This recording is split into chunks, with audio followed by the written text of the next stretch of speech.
Before you even see the Combine, you hear them, distorted human voices stripped of emotion. Whoa, wait, I just live here! Striders that look like giant spiders and make noises that will haunt you in your dreams.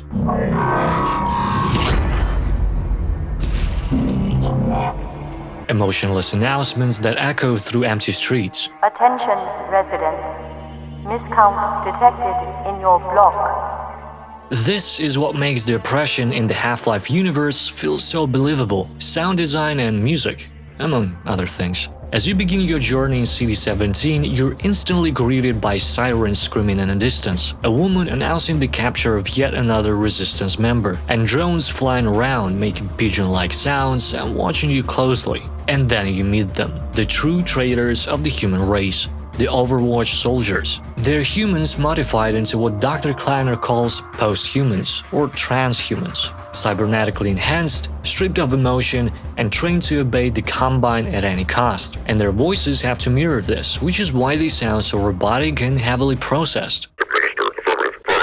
But there are different stages of biological modification. At the bottom are the civil protection units. The name is misleading. Their job isn't to protect anyone. It's to make sure that people don't spread ideas that Combine considers dangerous. Usually ideas about overthrowing them. Most of the time though, they just knock over cans and force you to pick them up. Basically power tripping. Let me read your letter. At this stage, there are no biological modifications yet. They still feel pain, they still have emotions. They're simply humans who betray their own species, although some secretly join CP units to work as spies for the resistance. About that beer I owed you. But if a CP member proves themselves useful to the Combine, they're offered a chance to move up the ladder. And that's where it all begins. First, their memories are wiped through electroshock therapy. It's a real procedure with the side effect of essentially factory resetting your brain. Then, certain areas of the brain are altered or cut off from surrounding neural tissue, effectively killing emotions deemed unnecessary. And finally, their vocal cords are replaced with a vocoder, giving them the iconic voices that we hear in the game.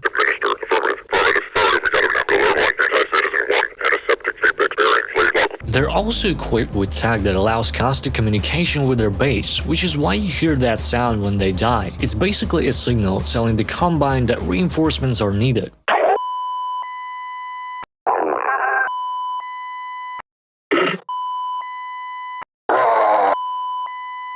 Then there are Striders, and just thinking about them is terrifying. Not only do they look like huge spiders, but they're also synths, meaning they have organic elements. They have muscle fibers, a spine, and a brain. In a way, they're thinking creatures. I know giraffes and gorillas were used as references, but this giant tarantula doesn't look like a cute giraffe to me. Striders are incredibly vocal, but they don't roar like monsters. They sound more like animals. They make random noises and scream in pain when they die.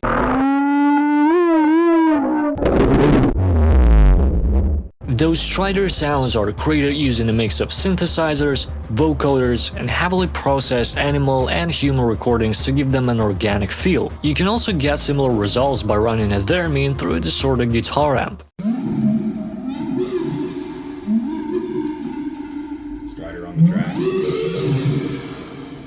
If you've made it this far, here is something cool. In the next episode, we'll talk about how the main theme in The Walking Dead evolves to mirror Clementine's life. And in another upcoming episode, I'll show you why anime openings sound the way they do. Pretty fascinating. So consider subscribing, just like tens of these wonderful people. Anyway, there are no official records of the exact method, so it's hard to say what the correct method was. Maybe it was something entirely different as humans attacked by headcrabs. This fate is perhaps worse than death. Here is how it works. A headcrab pierces the victim's skull with its beak, giving it direct access to the brain and allowing it to control the host's nervous system while reshaping the body to fit its needs. There are several types of zombies. There are your standard zombies, zombines, fast zombies, and poison zombies. It usually depends on the type of headcrab involved. But here is the horrifying part. Despite the damage to the body, zombies are still living people. They're conscious to some extent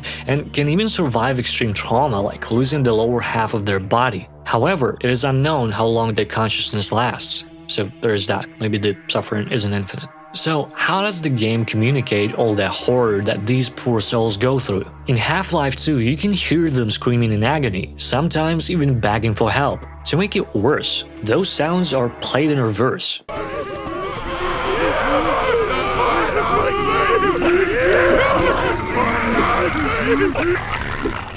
To create this effect, you can record a scream, layer with another one for aggression, distort the second layer, lower the pitch, glue them together by using a compressor, and then reverse the final result. Nerdy stuff. And headcrabs themselves make very unsettling noises as well. Each type of headcrab has a distinct sound, familiar enough to be understandable, yet alien enough to be disturbing. That uneasy feeling you get from something that's almost human but not quite is known as the uncanny valley effect, and headcrabs absolutely nail it.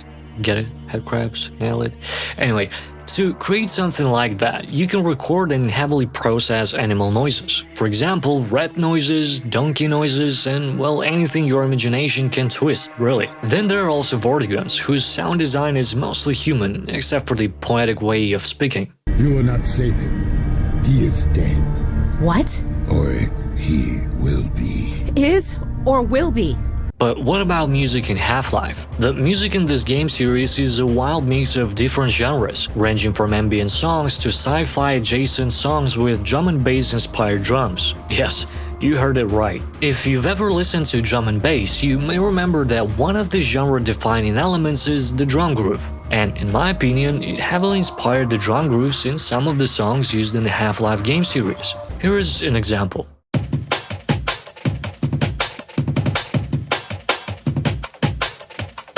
Now compare it to the songs that you hear in Half-Life 2.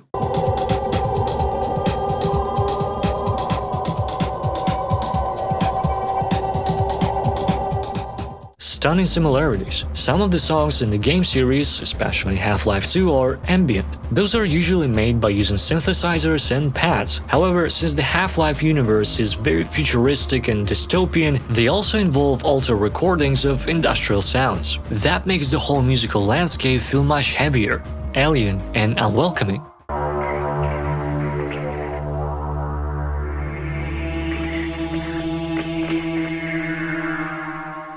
But my favorite part isn't any particular sound or song, it's the combination of all of them. Lifeless announcements, distant gunfire, whispers instead of proper dialogues, and ambient music to tie it all together and create an atmosphere unlike any other game. The atmosphere of being in a place that once was home to thousands of people, but has now become a prison for the very same people, stripped of their rights and forced into labor, where their only choices are pretty simple really. Option 1 is to die from constant beating, torturous work conditions, constant health hazards, or just catching a stray bullet. Option 2 is to join the resistance, which almost always means death as well. You might have a chance of staying alive, but you will be surviving, not living. Option 3 is basically betraying your own species and joining the Combine, the machine that roams the universe and destroys everything and anything it sees with complete disregard for the inhabitants. But don't worry, they will wipe your memories and remove your emotions. Thank you for watching this video. If you like this video, consider subscribing and joining the Discord server to be the first to see the next episodes. My name is Mike Ho. Stay awesome and keep making this world